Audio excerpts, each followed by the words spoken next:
Hey everyone, I'm Rick Beato on today's Everything Music. It's What Makes This Song Great, episode 10. The artist today is Soundgarden and the song is Spoonman. Let's get started.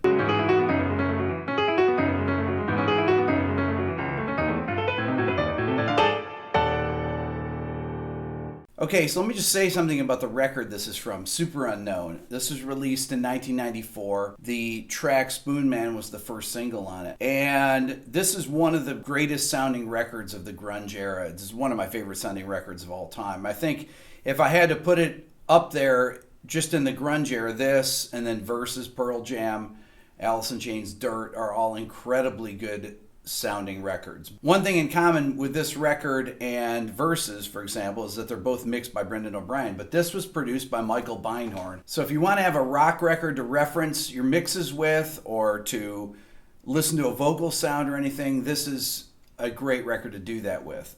Okay, so what makes this song great? The vocals. Chris Cornell is probably the greatest rock singer since Robert Plant. He was just an incredible genius as a singer and a songwriter. One thing I want to talk about here is the groove. So the track opens up with this killer riff.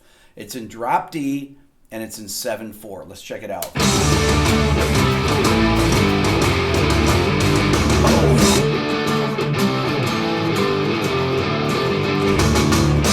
So you can hear it right there that there's actually an acoustic guitar that's doubling that. But the drum groove is really amazing. Here it is. Just giving you an idea of the bass sound on the riff. And here's the stereo guitars with the acoustics that play the riff together. Okay, so why the acoustic guitars on the riff? One of the reasons is clarity. The acoustics actually give the distorted guitars a clarity so that they're more distinguishable in the mix. You may not hear them. Maybe the first time you notice, well, that's really weird. There's an acoustic guitar in there. But it really gives the guitar sound clarity. Let me show you the riff. 3, 4.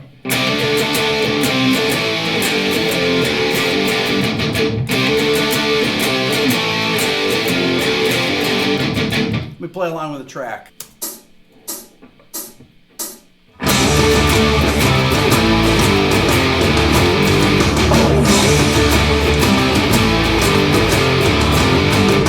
So it goes around the riff 4 times. The 4th time around, it holds on the G5 chord. 5th fret like this. Watch. Feel the rhythm while you can.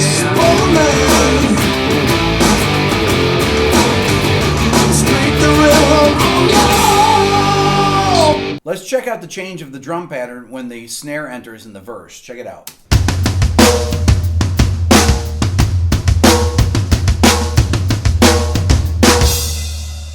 Really, really great snare sound. It's got a nice ring to it. Those rim shots are really powerful. Toms are tuned incredibly well too. Now, there's another thing that's going on during the verse here, and it's this percussion part. Check it out.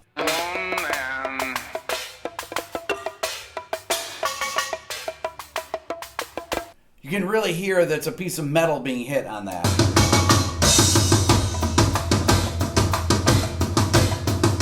The things that sound like pots and pans are pots and pans that are played by Matt Cameron. And you have those bongos going on during it. So the percussion and drums just lock together where it's almost, the percussion part becomes almost inaudible. They're super tight. Before we start in with the vocals, let's talk about what the song is about. The song is about a guy named Artis the Spoonman. He used to play on the streets of Seattle. They brought him in to play the solo that's in the middle of the song. He's actually playing the spoons on the recording.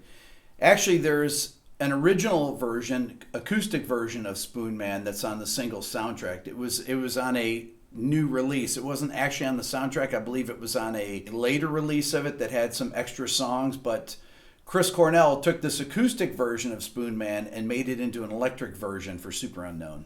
Let's talk about the vocal sound. The vocals were recorded, from what I remember reading from Michael Beinhorn, who produced the record, is that they used a Klaus Heine modded U47 and U67 to record the vocals. They have a real in-your-face sound. They're really compressed, and it makes them sound really intense. Right in the intro, Chris Cornell does this. Let's Listen. Oh.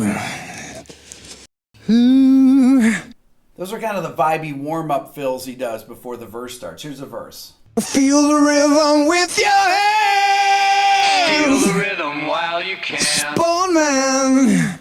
Double track vocals. You hear that mid-range answer part that goes like this. Feel the rhythm while you can. Those lo-fi vocals are sung by Soundgarden bassist Ben Shepherd. The EQing of it we call a telephone effect. Vocals have just a little bit of reverb on them. They're pretty upfront and in your face. Here's the second part. Speak the rhythm on your own. Speak the rhythm all alone. Spoonman. And the blues inflection on Spoonman is really incredible, right? The breaks in the tune are really reminiscent to me of Black Dog, you know, where Jimmy Page starts out with a riff and there's this kind of question and answer going back and forth between the riff and the vocal part. Then when we get to the chorus, check out the vocals.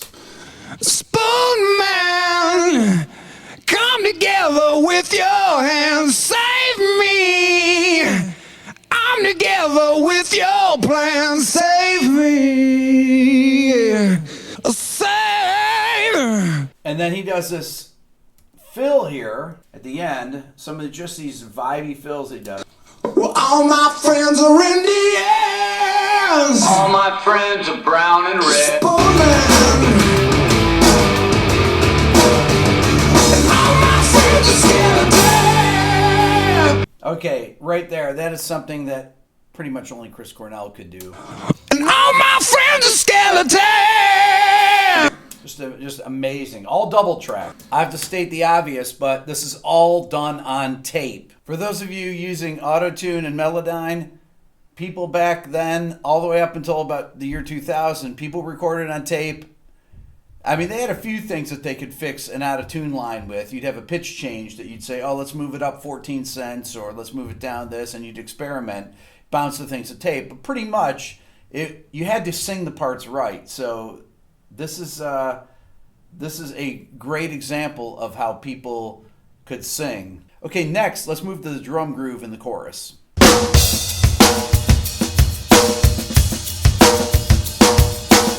You notice all the ghost notes that he's playing. It sounds killer.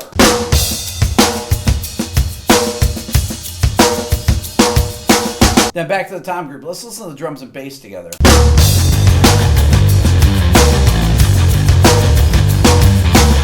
Now, what you might have noticed is that the bass goes to a fuzz bass in the chorus. Listen.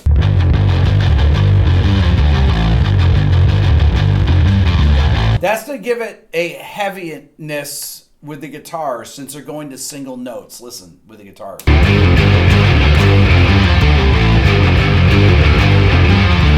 Since the guitars are playing single notes there, and you've just come from a power chord where you're playing 3 notes at a time, in order to have the chorus have the same heaviness as the verse does, because that riff is not really playable in power chords. It's what it is, but it doesn't really flow. Is that by going to a distorted bass there, it actually fills in where the guitars have dropped out 2 notes of the chord voicings. So here's the chorus riff. It goes like this.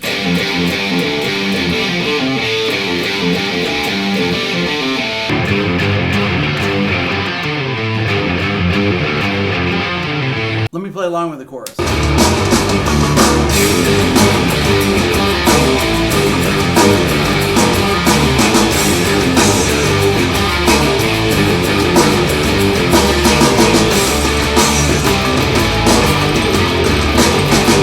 So that distortion on the bass really helps fill in for the single note part. If the guitars were going,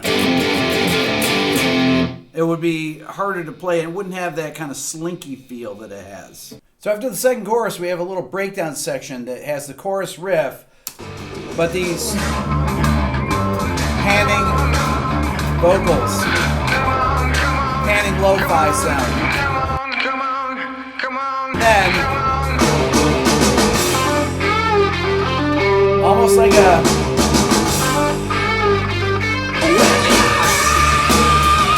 leads into the guitar solo. It almost has like a Beatles. That's like a George Harrison kind of.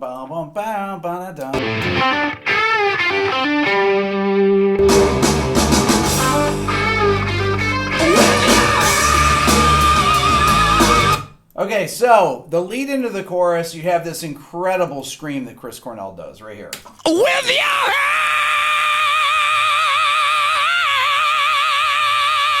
hands.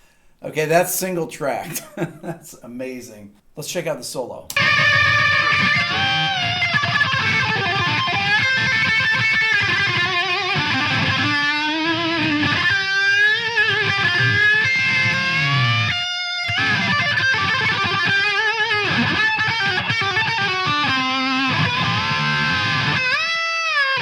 Crazy solo. Kim Thale is one of the greatest and weirdest soloists, I think. I love his style. It's completely insane and great. Here at the end of it,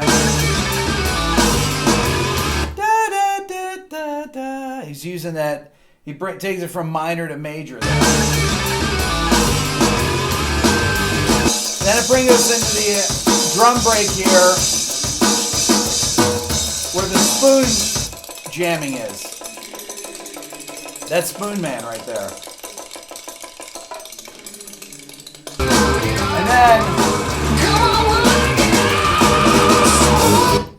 Come on, will I get up? Spoonman. and the track goes out on the chorus with some of the greatest ad-libs ever. Say yeah. Say me. With your hands, feel the rhythm with your hands. Steal the rhythm while you can. Spoonman. So you can tell that's all one take because you would hear the punch-ins on the tape machine if there were punch-ins there. He's singing that all one pass. I just want to say that the loss of Chris Cornell to me was really devastating. And I think it was really devastating to rock music in general because he was still doing vital music up until the end.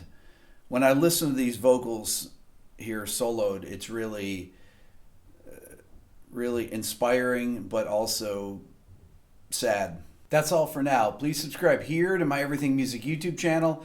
If you're interested in my Beato book, you can go to my website at www.rickbeato.com. Thanks for watching.